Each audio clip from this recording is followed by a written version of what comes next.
Hi friends, ఈ వీడియోలో direct distribution మరియు ఇంటర్నెట్ డిస్ట్రిబ్యూషన్ గురించి తెలుసుకుందాం.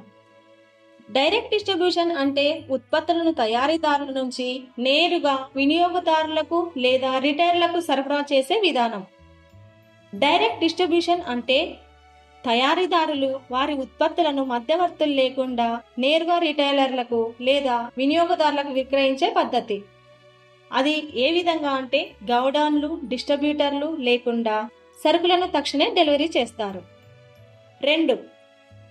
డైరెక్ట్ డిస్ట్రిబ్యూషన్ లక్షణాలు. కమిషన్ లేకపోవడం, మధ్యవర్తులు లేకపోవడంతో అదనపు ఖర్చులు ఉండవు. త్వరిత డెలివరీ, ఉత్పత్తి వేగంగా వినియోగదారులకు చేరుతుంది.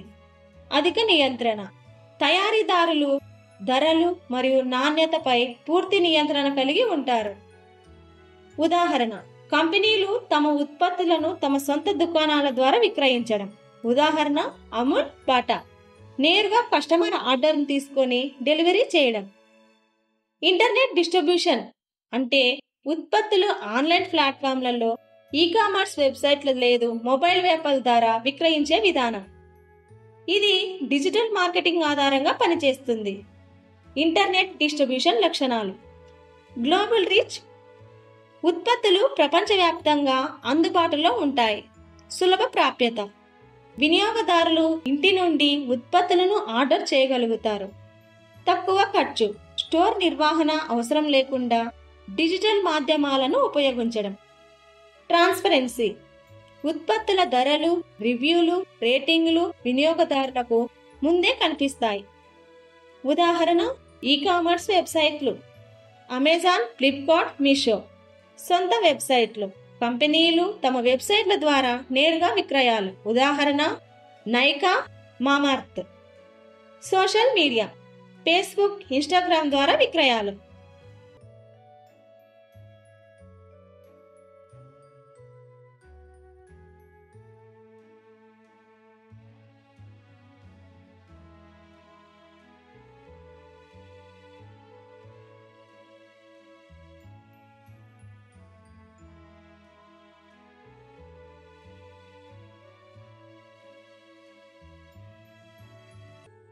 ఇప్పుడు కొన్ని ప్రయోజనాల గురించి తెలుసుకుందాం.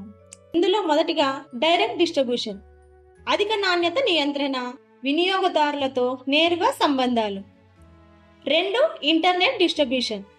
డిజిటల్ మార్కెటింగ్ ద్వారా ఎక్కువ మంది వినియోగదారులకు చేరడం, నడుపుదల ఖర్చులు తక్కువగా ఉండడం. కంపెనీ తన ఈ-కామర్స్ వెబ్సైట్ ద్వారా నేరుగా వినియోగదారులకు విక్రయించడం. డైరెక్ట్ సేల్స్ వ్యాపారంలో పంపిణీ చేయడానికి అవసరమైన వ్యక్తుల గురించి తెలుసుకుందాం. ప్రత్యేకమైన సేల్స్ టీమ్, వినియోగదారులతో నేరుగా ఒప్పందాలు చేసుకోవడం. వాల్యూ యాడెడ్ రీసెల్లర్, ఉత్పత్తిని మద్దతు సేవలలో కలిపి విక్రయించడం.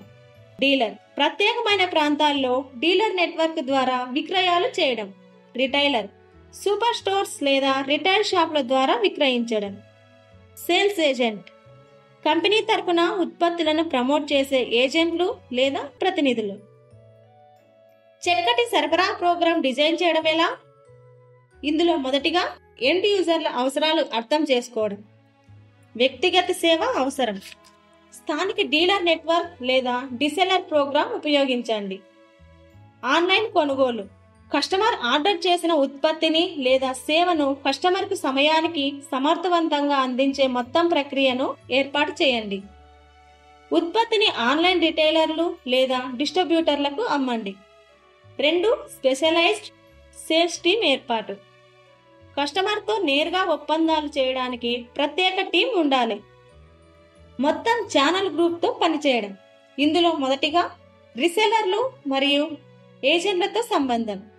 హోల్సేలర్లు, రిటైలర్లు, ఏజెంట్లు ఇప్పటికే ఉన్న నెట్వర్క్ను ఉపయోగించి ఉత్పత్తిని మార్కెట్కు త్వరగా తీసుకువస్తారు.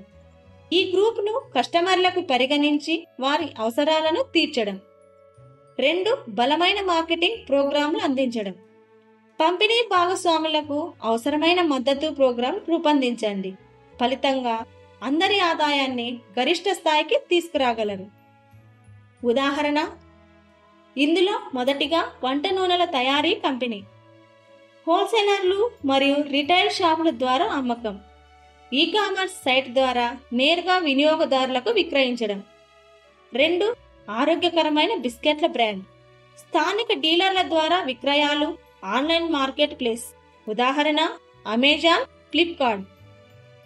ఇప్పుడు సారాంశం గురించి తెలుసుకుందాం. ఇందులో మొదటిగా ఎండ్ యూజర్ అవసరాలను అర్థం చేసుకొని సరైన ఛానల్ను ఎంపిక చేయండి. 2. బహుళ ఛానల్స్ ద్వారా వ్యాపారాన్ని విస్తరించి ఆదాయాన్ని పెంచండి. 3. ఛానల్ భాగస్వామ్యాన్ని మెరుగుపరచడం ద్వారా మార్కెటింగ్ మరియు అమ్మకాల్లో ముందంజలో ఉండండి. ఈ విధంగా డైరెక్ట్ డిస్ట్రిబ్యూషన్ మరియు ఇంటర్నెట్ డిస్ట్రిబ్యూషన్ గురించి తెలుసుకోవడం జరిగింది. ధన్యవాదములు.